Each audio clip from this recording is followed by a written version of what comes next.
Hi, I'm Mike Lee, author of Our Lost Constitution. At the Constitutional Convention of 1787, there was a widespread sentiment that the Founding Fathers wanted to make sure that there wasn't too much power lodged in a national government. Having just fought for and won a Revolutionary War against what was then the world's greatest superpower, England, the Founding Fathers wanted to make sure that we didn't fall subject to another large, distant national power, one that would usurp authority and take it away from the people. You see, the early American experience during the colonial era was one in which self-government had taken hold during times when the Crown didn't assert its power, during times when London didn't interfere with the affairs of the people. The American people were enjoying a unique and somewhat unprecedented opportunity to govern themselves at a local level. They had learned from this that there are a lot of good things that can come from a group of people governing themselves at a local level. And it was for this reason that there was a lot of concern expressed at the Constitutional Convention about the fact that there shouldn't be too much power within the federal government. In fact, this is exactly why the Articles of Confederation were written the way they were. Creating a very weak central power. The federal government was almost toothless as a result of this series of concerns. But it was because of that toothlessness, the fact that it was almost bereft of any power at all, that the Founding Fathers felt the need to come together in Philadelphia in 1787. You see, Congress didn't have the power to raise revenue. Although it ostensibly had the power to provide for our national defense, it didn't really have the means of bringing that into effect. Congress also didn't have the power to regulate trade or commerce between the states. This was causing trade wars and economic balkanization, as some would call it today, between the states. And so this is why the Founding Fathers came together in Philadelphia in 1787, was to remedy these defects. Ostensibly, they were coming together for the purpose of amending the Articles of Confederation to deal with some of these defects, some of these deficits in the Articles. What they ended up producing, of course, was an entirely new document. But it was a document premised in many respects on the same principle of federalism, which is to say that the founders wanted to make sure the American people would continue governing themselves locally, at a local level, in most areas. And so they came up with this list of enumerated powers, nearly all of which can be found in Article 1, Section 8 of the Constitution. There were those, even at the convention, like George Mason, for example, who, having participated in the convention, refused to sign their name to it because they feared that at the end of the day there would be too much power within the federal government, and on that basis they withheld their signatures. In order to accommodate concerns like these, and in order to move the ratification process forward at the state level, it was agreed to that they would adopt the Bill of Rights, and that among the Bill of Rights would be what became the 10th Amendment. The 10th Amendment says, in short, that all powers not given to Congress and not prohibited by the Constitution to the states are reserved to the states, respectively, or to the people. I love this last part of the 10th Amendment, the "or the people" part, right after that comma, because it reminds us of the fact that when we reserve power to the states, we're really reserving it for the people. The people are protected when we keep the power close to them. See, look, I don't care whether you're a Republican or a Democrat, a liberal or a conservative, or a libertarian or something else. Regardless of your particular political ideology, your chances of influencing your government, and therefore your chances of getting more of the kind of government you want and less of the kind of government you don't want, go up exponentially if we honor this principle of federalism, if we honor the 10th Amendment. If we keep power close to you, you're going to have more of a say in it.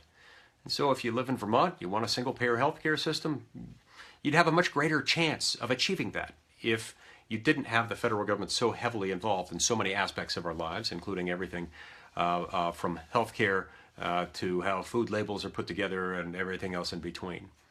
So it's important to remember that the Founding Fathers understood that these federal powers granted, primarily in Article 1, Section 8, were few and defined, as James Madison described them. Those reserved to the states were numerous and indefinite. It remained that way for about 150 years.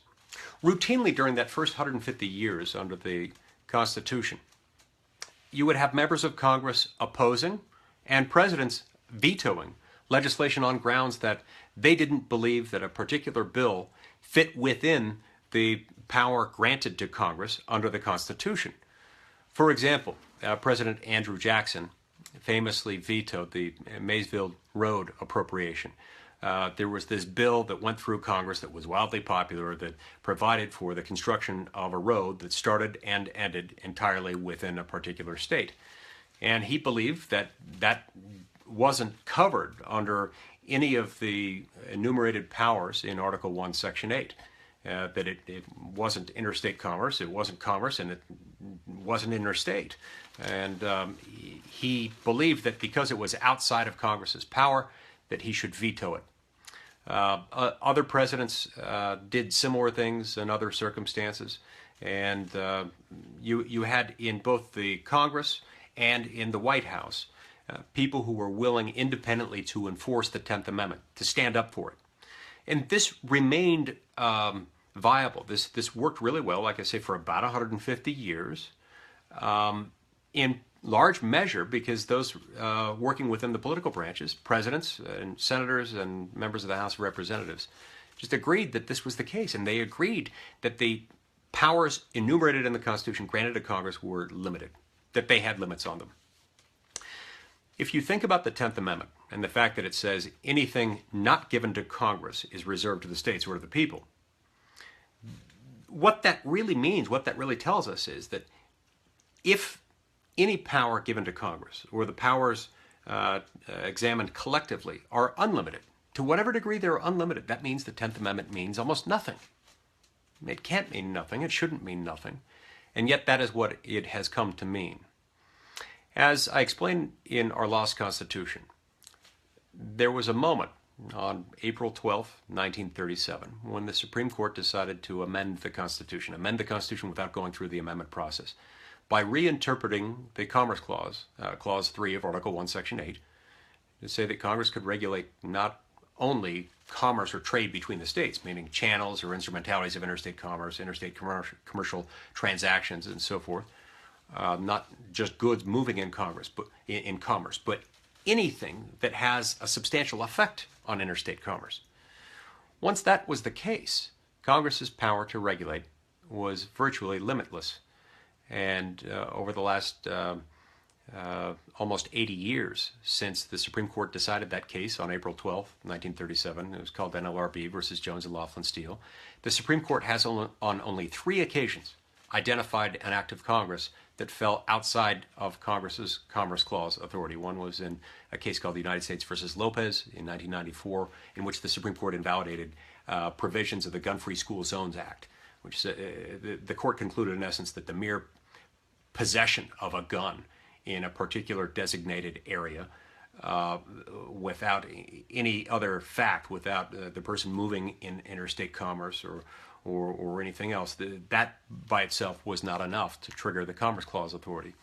In United States versus Morrison in 2000, the Supreme Court invalidated provisions of the Violence Against Women Act, and in 2012, in a case called NFIB versus Sebelius, the Supreme Court concluded that Congress did not have the power under the Commerce Clause to tell individual Americans that they had to buy health insurance, that health insurance which Congress in its infinite wisdom in the Affordable Care Act concluded that every American must buy under penalty of law. Although this last case, NFIB versus Sebelius, dealing with the Obamacare individual mandate, that one almost doesn't even count. Because in that case, Congress had made this mistake. It had exceeded its Commerce Clause power, but the Supreme Court made up the difference by concluding that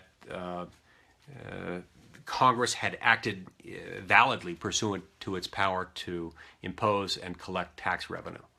I completely disagree with that ruling, but this goes to stand that there were really only 3 cases and arguably only 2 that count over the last almost 80 years since the Supreme Court decided NLRB versus Jones and Laughlin Steel, in which the Supreme Court has found any limit that it's willing to enforce to the Commerce Clause. So what does that mean for us today?